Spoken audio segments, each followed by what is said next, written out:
નમસ્કાર વિદ્યાર્થી મિત્રો, કેમ છો? મજામાં? આશા રાખું છું કે આપ સર્વે મજામાં હશો. કોઈ પણ લેક્ચર ના સમજાય તો તમે પ્રશ્ન પૂછી શકો, તેનું સોલ્યુશન મળી જશે. બરાબર, પણ આપણે લેક્ચર એ રીતના જ ભણાવીએ છીએ તમને કે એનો કોઈ પ્રશ્ન જ ન હોય, ક્લાસમાં ક્લિયર હોય. બરાબર, ખાસ આજે બહુ ઇમ્પોર્ટન્ટ અને મોસ્ટ આઈએમપી પ્રશ્ન ભણવાનું છે, જેનું નામ છે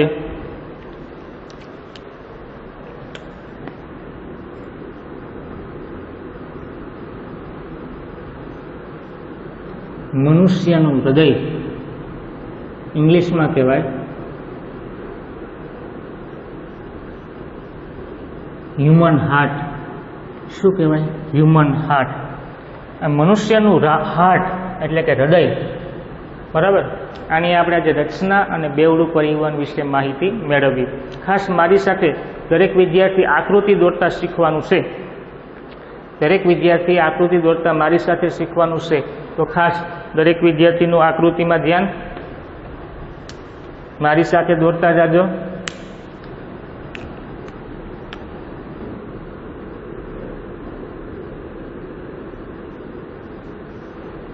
હાલ એટલી વસ્તુ ક્લિયર કરો. દરેક વિદ્યાર્થી આકૃતિ મારી સાથે દોરતા જાજે. હવે એટલી વસ્તુ ક્લિયર, ખાસ ધ્યાન આપજો. હવે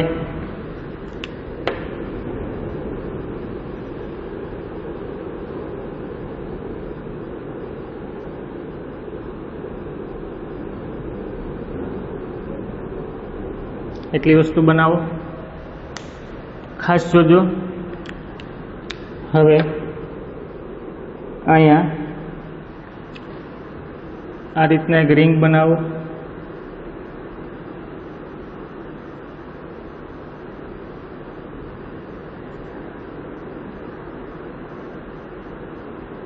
અહીંયા થોડોક વળાંક આપવાનો છે. હાલો, ઓકે, ડન. હવે આ ભાગને પૂર્ણ કરી દો.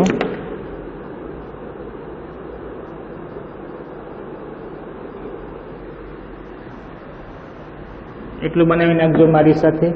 બીજો નેક્સ્ટ ભાગ દોરું છું.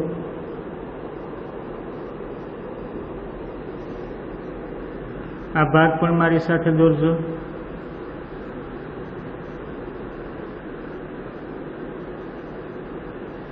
હાલો, ક્લિયર? ઓકે, હજી બનાવું છું, ખાસ ધ્યાન આપજો.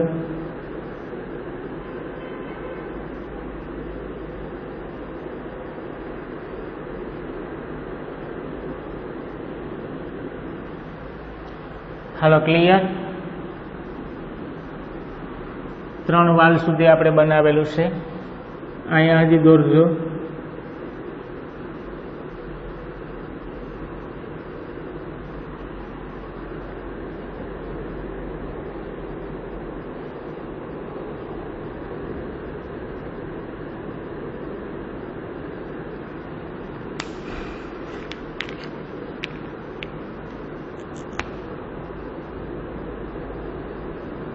હા, એટલી વસ્તુ ખાસ ક્લિયર.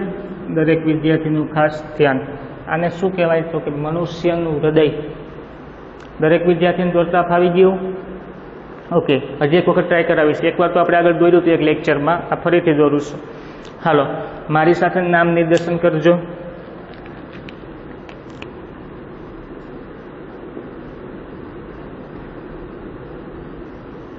જમણું કર્ણ, ત્રિદલ વાલ,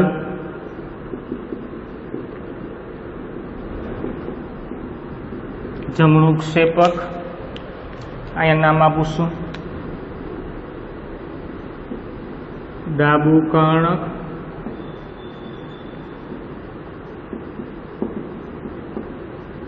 ડાબું ક્ષેપક,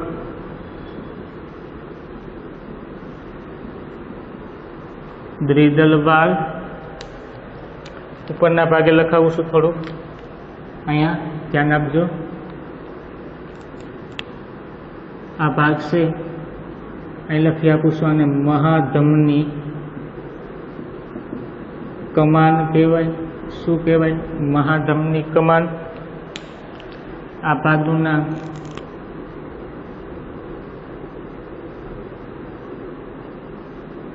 અગ્ર મહાશિરા અને એક નીચે દોરું છું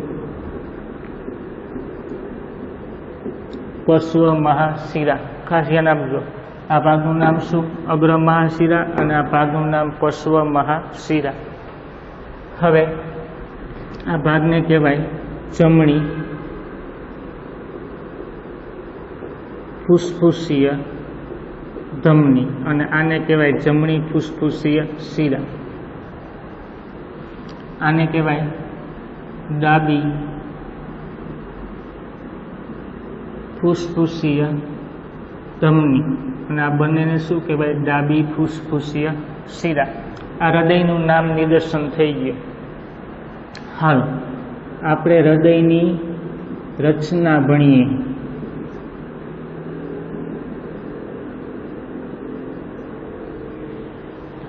ખાસ જોજો હૃદયની રચના. હવે મનુષ્યના હૃદયની રચના તમને પૂછાય ને તો શું લખવું એ કહું છું. હવે એક વખત આકૃતિ પર જોઈને બોલી દઉં, પછી લખીને સમજાવું છું. મનુષ્યના હૃદયનો આકાર છે ને શંકુ આકાર હોય. મનુષ્યના હૃદયનો આકાર કેવો હોય? શંકુ આકાર. એટલી વસ્તુ ક્લિયર? ઓકે. મનુષ્યના હૃદયનું કદ મુઠ્ઠીના કદ જેવડું હોય. મનુષ્યના હૃદયનો આકાર કેવો હોય? શંકુ જેવો. મનુષ્યના હૃદયનું કદ કેવડું હોય? તો કે મુઠ્ઠીના કદ જેવડું હોય. એટલી વસ્તુ ક્લિયર? હૃદયનો આકાર કેવો?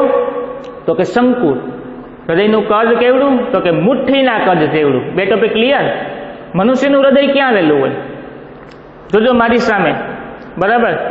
આ મારું હૃદય છે. મનુષ્યનું હૃદય બે ફેફસાની વચ્ચે સહેજ ડાબી બાજુ હોય. મનુષ્યનું હૃદય બે ફેફસાની વચ્ચે સહેજ ડાબી બાજુ આવેલું હોય છે. ક્લિયર? મનુષ્યના હૃદયમાં 4 ખંડો હોય. કેટલા ખંડો હોય? 4. જેથી હૃદયને ચતુષ્ખંડી કહેવાય. મનુષ્યના હૃદયમાં કેટલા ખંડો હોય? 4. જેથી તેમને ચતુષ્ખંડી તરીકે ઓળખવામાં આવે છે. ક્યાં ક્યાં ખંડો હોય કહું? મનુષ્યના હૃદયમાં 4 ખંડો. જમણું કર્ણક, જમણું ક્ષેપક, ડાબું કર્ણક, ડાબું ક્ષેપક. કેટલા ખંડ થયા? 4. જેમાં બંને કર્ણકો ઉપરની બાજુ હોય. જો જમણું કર્ણક ઉપર છે, ડાબું કર્ણક પણ ઉપર. બંને ક્ષેપકો ક્યાં હોય? તો કે નીચેની તરફ. જો જમણું ક્ષેપક નીચેની તરફ, ડાબું ક્ષેપક પણ ક્યાં હોય? નીચેની તરફ. યાદ રાખજો, ખાસ અગત્યનું. હવે કર્ણકોની દિવાલ પાતળી હોય. કર્ણકોની દિવાલ કેવી હોય? તો કે પાતળી. અને ક્ષેપકોની દિવાલ કેવી હોય? તો કે જાડી. એટલી વસ્તુ ક્લિયર? જમણું કર્ણક અને જમણા ક્ષેપક વચ્ચે યાદ રાખજો, જમણું કર્ણક અને જમણા ક્ષેપક વચ્ચે ત્રિદલ વાલ હોય. કયો વાલ હોય? ત્રિદલ વાલ. અને ડાબું કર્ણક અને ડાબા ક્ષેપક વચ્ચે કયો વાલ હોય? તો કે દ્વિદલ વાલ હોય. કયો વાલ હોય? દ્વિદલ વાલ. રચનાનો કાર્યક્રમ પૂરો. આકૃતિ 1 થી 1.5 માર્ક્સમાં પૂછાય. 1.5 માર્ક્સ આકૃતિ દોરવાનું, 1.5 માર્ક્સ છે એના લખાણ કરવાનું. 1.5 માર્ક્સનું લખાણ કેવું પહેલેથી કહું છું. અહીં લખું છું, ટૂંકમાં લખું છું, તમે એને આગળ વધુ લોંગમાં લખજો. મનુષ્યના હૃદયનો આકાર કેવો હોય? તો કે શંકુ આકારનો. એટલી વસ્તુ ક્લિયર? મનુષ્યના હૃદયનું કદ કેવડું હોય? તો કે કદ મુઠ્ઠીના કદ જેવડું. કેવડું હોય? તો કે મુઠ્ઠીના કદ જેવડું. ક્યાં આવેલું હોય? તો કે બે ફેફસાની વચ્ચે સહેજ ડાબી બાજુ. હૃદય ક્યાં આવેલું હોય? તો કે બે ફેફસાની વચ્ચે સહેજ ડાબી બાજુ હોય. મનુષ્યના હૃદયનો આકાર કેવો? તો કે શંકુ. કદ કેવડું હોય? તો કે મુઠ્ઠીના કદ જેવડું. અને ક્યાં આવેલું હોય? તો કે બે ફેફસાની વચ્ચે સહેજ ડાબી બાજુ. કઈ બાજુ હોય? તો કે ડાબી બાજુ. બે ફેફસાની વચ્ચે સહેજ ડાબી બાજુ. હવે આપણે એવી વાત કરી હતી કે મનુષ્યનું હૃદય છે એ ચતુષ્ખંડી છે. કેટલા ખંડી છે? ચતુષ્ખંડી. ચતુષ્ખંડીનો મતલબ શું થાય? તો કે 4 ખંડો હોય. કેટલા ખંડો હોય? 4 ખંડો. ક્યાં ક્યાં 4 ખંડો હોય? તો કે જમણું કર્ણક, ડાબું કર્ણક, ડાબું ક્ષેપક કર્ણક અને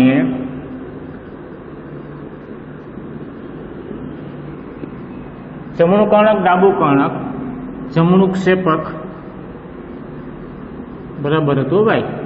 હાલો, આ 4 ખંડો આવેલા હોય, જેમાં કર્ણકો ક્યાં હોય? તો કે કર્ણકો ઉપર અને ક્ષેપકો ક્યાં હોય? તો કે ક્ષેપકો નીચે તરફ હોય. હાલો, ક્લિયર?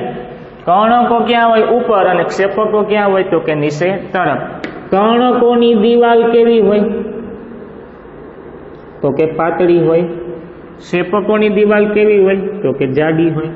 એટલી વસ્તુ ક્લિયર? હવે જમણું કર્ણક અહીં લખું છું, જમણું કર્ણક અને જમણા ક્ષેપક વચ્ચે ત્રિદલ વાલ હોય. કેવો વાલ હોય? ત્રિદલ. એક બીજો ટોપિક સામે લખું છું, નીચે જ લખું છું. ડાબું કર્ણક અને ડાબા ક્ષેપક વચ્ચે દ્વિદલ વાલ હોય. કેવો વાલ હોય? દ્વિદલ. કાર્યક્રમ રચનાનો પૂરો. હા કે ના? હાલો,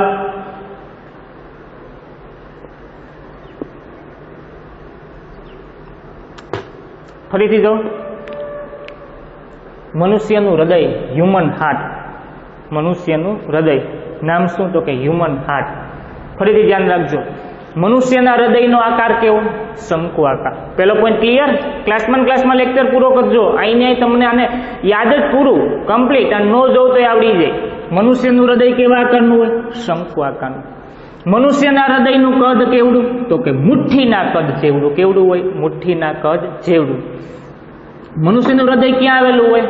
તો કે 2 ફેફસાની વચ્ચે સહેજ ડાબી બાજુ. 2 ફેફસાની વચ્ચે સહેજ ડાબી બાજુ. હાલો, ક્લિયર? ઓકે. મનુષ્યનું હૃદય કેવું છે? તો કે ચતુષ્ખંડી. એટલે કેટલા ખંડો આવેલા હોય? 4 ખંડો હોય. કેટલા ખંડો હોય? 4. જમણું કર્ણક, ડાબું કર્ણક, જમણું ક્ષેપક, ડાબું ક્ષેપક. જેમાં કર્ણકો ક્યાં હોય? ઉપર હોય. ક્ષેપકો ક્યાં હોય? નીચે હોય. કર્ણકોની દિવાલ કેવી હોય? પાતળી હોય. ક્ષેપકોની દિવાલ કેવી હોય? જાડી હોય. જમણું કર્ણક અને જમણા ક્ષેપક વચ્ચે ત્રિદલ વાલ હોય. કેવો હોય? ત્રિદલ. ડાબું કર્ણક અને ડાબા ક્ષેપક વચ્ચે કેવો હોય? દ્વિદલ વાલ. દ્વિદલ. કેવો વાલ? દ્વિદલ. તમારી રચનાનો કાર્યક્રમ પૂર્ણ. હાલો, ક્લિયર?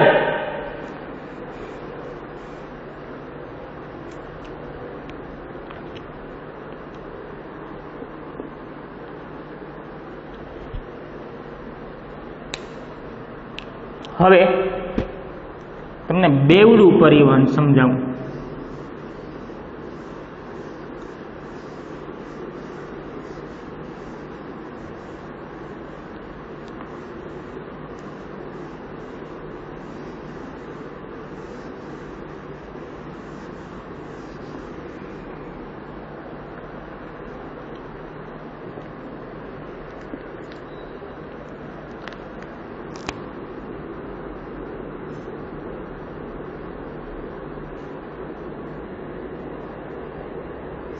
જો બોર્ડમાં કેટલા સમય સુધી બેવડું પરિવહન જ પૂછાણું, કેટલા સમય સુધી બેવડું પરિવહન, તો તમારા માટે પણ ઇમ્પોર્ટન્ટ ટોપિક છે બેવડું પરિવહન.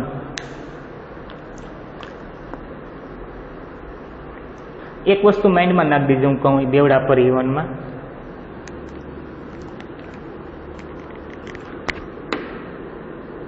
આને હું જવા દઉં છું. અહીંયા એક શબ્દ લખું છું રેડ પેનથી યાદ રાખજો. ઓક્સિજન વિહીન અને ઓક્સિજન યુક્ત, આ બે શબ્દ તમારે યાદ રાખવાના છે. એક ઓક્સિજન વિહીન અને ઓક્સિજન યુક્ત. ઓક્સિજન વિહીનનો મતલબ શું? તો કે ઓક્સિજન વગરનું. તો કેવું હોય? કાર્બન ડાયોક્સાઇડ વાળું. કેવું હોય? કાર્બન ડાયોક્સાઇડ વાળું. અને ઓક્સિજન યુક્ત એટલે ઓક્સિજન વાળું. જમણી બાજુ હંમેશા રુધિર ઓક્સિજન વિહીન હોય, કાર્બન ડાયોક્સાઇડ વાળું હોય, અને ડાબી બાજુ હંમેશા ઓક્સિજન યુક્ત એટલે કે ઓક્સિજન વાળું રુધિર હોય. આ પોઈન્ટ તમારા માઇન્ડમાં ક્લિયર રાખજો. શું કહેવા માંગુ છું? જમણી બાજુ હંમેશા ઓક્સિજન વગરનું રુધિર હોય તો કેવું હોય? તો કે કાર્બન ડાયોક્સાઇડ વાળું. અને ડાબી બાજુ ઓક્સિજન યુક્ત તો કેવું હોય? તો કે ઓક્સિજન વાળું રુધિર હોય. કેવું હોય? ઓક્સિજન વાળું. એટલી વસ્તુ ક્લિયર? હાલો આકૃતિ દ્વારા એકવાર સમજો તો. શબ્દ બોલવી. સૌ પ્રથમ અગ્ર મહાશિરા અને પશ્વ મહાશિરા દ્વારા, યાદ રાખજો, બેવડું પરિવહનની શરૂઆત થઈ. બરાબર. પહેલાં તમારે એટલું જ લખવું પડશે. હું કહું, મનુષ્યનું હૃદય છે એ ચતુષ્ખંડી હોય અને 4 ખંડો હોય, જેમાં 2 કર્ણકો હોય અને 2 શું હોય? શેપકો. કર્ણકો ક્યાં હોય? ઉપર. શેપકો ક્યાં હોય? નીચે. એટલું લખતા આવડે કે નહીં? હા. હવે ચાલુ કરવાનું.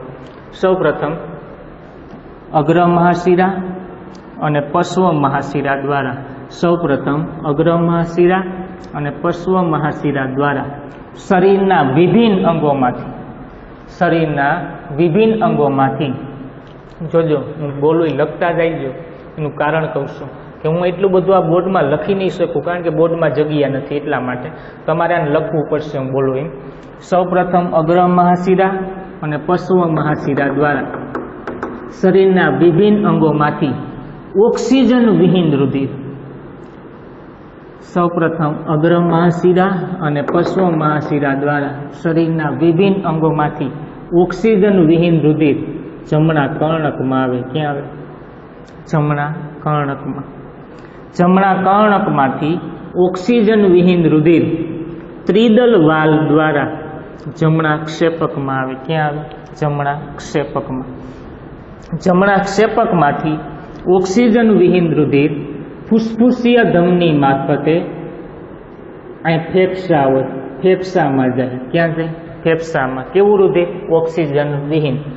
ફેફસામાં તેમનું શું થાય? તો કે શુદ્ધિકરણ થાય. શુદ્ધિકરણ થાય તો કેવું રુધિર બને? તો કે O2 યુક્ત એટલે કે ઓક્સિજન વાળું રુધિર બને. કેવું બને? ઓક્સિજન વાળું. હવે એ ઓક્સિજન વાળું રુધિર છે એ ફુસ્ફુસીય શિરા દ્વારા ક્યાં આવે? તો કે ડાબા કર્ણકમાં આવે. કેવું રુધિર? તો કે ઓક્સિજન યુક્ત રુધિર. આ ઓક્સિજન યુક્ત રુધિર ડાબા કર્ણકમાંથી દ્વિદલ વાલ દ્વારા ક્યાં? ડાબા ક્ષેપકમાં. ડાબા ક્ષેપકમાંથી આ ઓક્સિજન યુક્ત રુધિર શરીરના વિભિન્ન અંગો તરફ વહન પામે. શરીરના વિભિન્ન અંગો તરફ ઓક્સિજન યુક્ત રુધિર વહન પામે. આમ રુધિરને શરીરના તમામ અંગો સુધી પહોંચવા માટે ફેફસામાંથી 2 વાર પસાર થવું પડે. આમ રુધિરને શરીરના તમામ અંગો સુધી પહોંચવા માટે ફેફસામાંથી 2 વખત પસાર થવું પડે. એટલા માટે તેમને બેવડું પરિવહન કહેવાય. કેવું પરિવહન કહેવાય? બેવડું પરિવહન, અથવા હૃદય પંપ તરીકે પણ ઓળખાય. રુધિરને શરીરના તમામ અંગો સુધી પહોંચવા માટે ફેફસામાંથી કેટલી વાર પસાર થવું પડે? 2 વાર. તેથી તેમને બેવડું પરિવહન તરીકે ઓળખવામાં આવે. શું કહેવાય? તો કે બેવડું પરિવહન તરીકે ઓળખવામાં આવે. હાલો એકવાર આકૃતિ દ્વારા સમજાવ્યું, હજી એકવાર સમજાવીશ. એની પહેલાં હું તમને એક ચાર્ટ દોરી દઉં. આ તમારી નોટબુકમાં દોરી જ લેજો. આ આવડી ગયું એટલે કાર્યક્રમ પૂરો આવડી જ ગયું. એને લખવાનો ખરેખર આમ હોય. તમારા બુકની અંદર તમે લખો ને તો આમ આડું લખજો અને 2 પેજનો ઉપયોગ કરજો. આમ કન્ટિન્યુ લખતા જાજો. અહીં મારી પાસે જગ્યા નથી એટલે હું અહીંથી શરૂઆત કરીને અહીં ઊંધો હાલી. ઓકે, તમે એમ કન્ટિન્યુ હાલજો.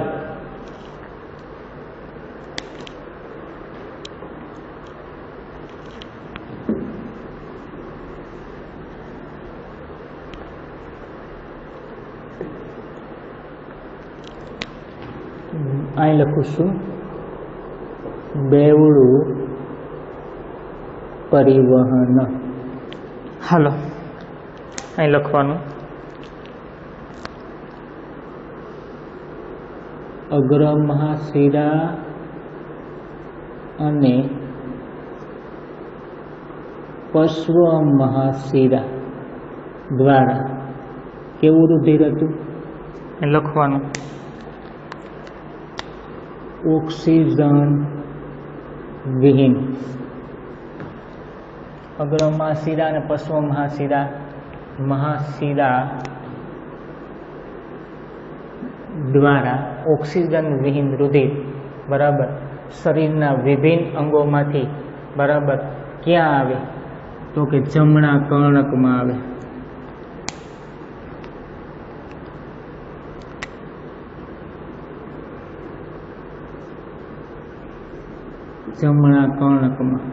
જમણા કર્ણકમાંથી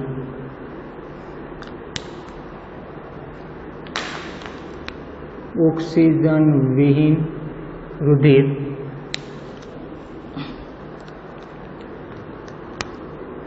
ત્રિદલ વાલ્વ દ્વારા ક્યાં આવે તો કે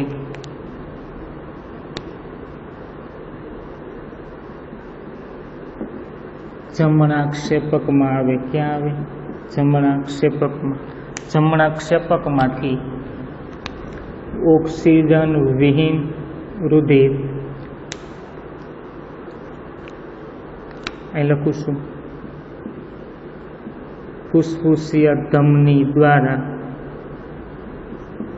ક્યાં આવે તો કે ફેફસામાં આવે. ક્યાં આવે ફેફસામાં.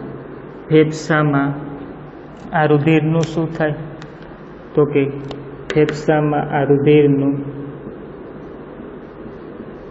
શુદ્ધિકરણ થાય અને ઓક્સિજનયુક્ત રુધિર બને છે. એનું શું થાય તો કે શુદ્ધિકરણ અને ઓક્સિજનયુક્ત રુધિર બને છે. હવે હું જો ઊંધું ચાલુ કરું છું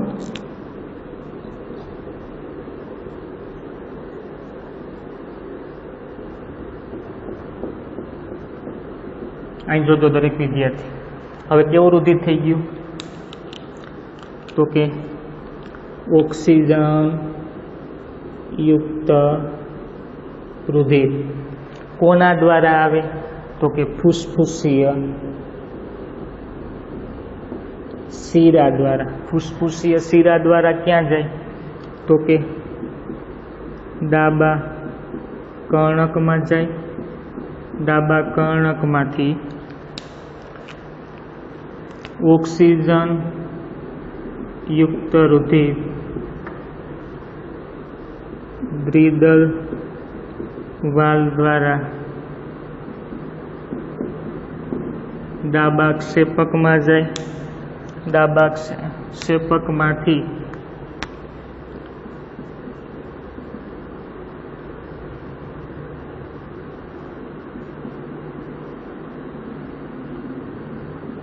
ઓક્સિજન યુક્ત રુધિર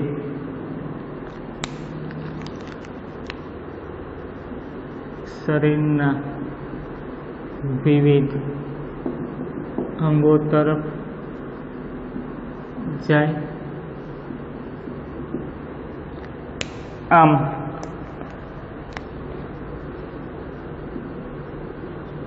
રુધિરને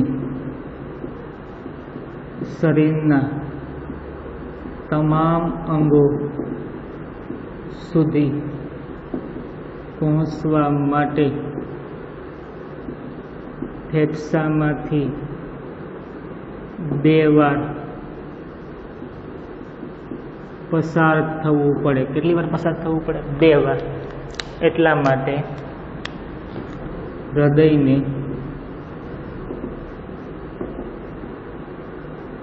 બેવડું પરિવહન કહેવાય. કેવું પરિવહન કહેવાય તો કે બેવડું પરિવહન તરીકે ઓળખવામાં આવે છે.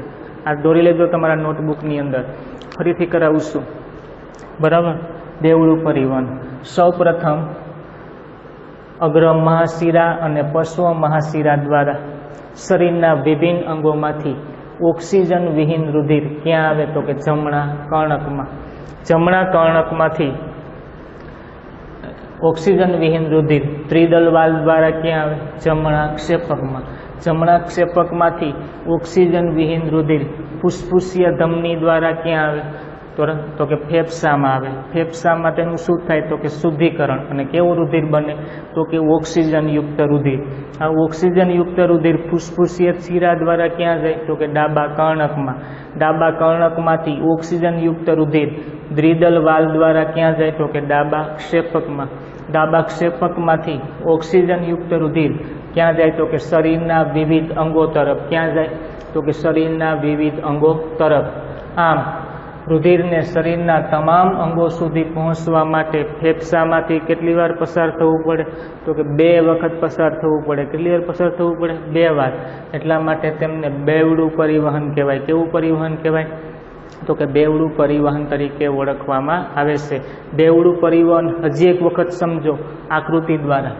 સૌપ્રથમ અગ્ર મહાશિરા અને પશ્વ મહાશિરા દ્વારા શરીરના વિભિન્ન અંગોમાંથી સૌપ્રથમ અગ્ર મહાશિરા અને પશ્વ મહાશિરા દ્વારા શરીરના વિભિન્ન અંગોમાંથી ઓક્સિજન વિહીન રુધિર ક્યાં આવે? જમણા કર્ણકમાં. જમણા કર્ણકમાંથી ત્રિદલ વાલ્વ દ્વારા ક્યાં આવે? જમણા ક્ષેપકમાં. કેવું રુધિર? ઓક્સિજન વિહીન રુધિર. આ ઓક્સિજન વિહીન રુધિર ફુસ્ફુસીય ધમની મારફતે ક્યાં જાય? તો કે ફેફસામાં. ફેફસામાં શું થાય? તો કે તેનું શુદ્ધિકરણ. એટલે કેવું થાય? તો કે ઓક્સિજનયુક્ત રુધિર. અને આ રુધિર છે બરાબર એ ક્યાં જાય? તો કે આ રુધિર છે એ ફુસ્ફુસીય શિરા મારફતે ડાબા કર્ણકમાં જાય. ડાબા કર્ણકમાંથી ઓક્સિજનયુક્ત રુધિર દ્વિદલ વાલ્વ દ્વારા ક્યાં જાય? ડાબા ક્ષેપકમાં. ડાબા ક્ષેપકમાંથી ઓક્સિજનયુક્ત રુધિર ક્યાં જાય? શરીરના અંગો તરફ. આમ રુધિરને શરીરના તમામ અંગો સુધી પહોંચવા માટે ફેફસામાંથી 2 વખત પસાર થવું પડે. એટલા માટે બેવડું પરિવહન કહેવાય. કેવું પરિવહન કહેવાય? તો કે બેવડું પરિવહન તરીકે ઓળખવામાં આવે છે. દરેક વિદ્યાર્થી આ ચાર્ટ લખી લે. આના પરથી આખો પ્રશ્ન પૂરો, કમ્પ્લીટ, ક્લિયર. તમારે ચાર્ટ તો દોરવાનો જ છે, પણ સાથે લોંગ લખાણ કરવાનું. એક્ઝામમાં આ નીચે ડ્રો કરવાનું. પહેલાં હૃદય ડ્રો કરવાનું, લખી નાખવાનું, પછી આ નીચે સહિત ડ્રો કરવાનું. એટલે તમારા પ્રશ્નના 3 ગુણમાંથી 1 પણ માર્ક્સ કોઈ કાપી શકશે નહીં. ક્લિયર? આ બેવડું પરિવહન હતું. આપણે 2 પ્રશ્ન ભણ્યા હૃદયના, એક રચના અને એક બેવડું પરિવહન. ઓકે અસ્તુ. આપણે આગળના લેક્ચરની અંદર, નેક્સ્ટ લેક્ચરની અંદર રુધિર વાહિનીઓ એની વિશે વાતચીત કરશું.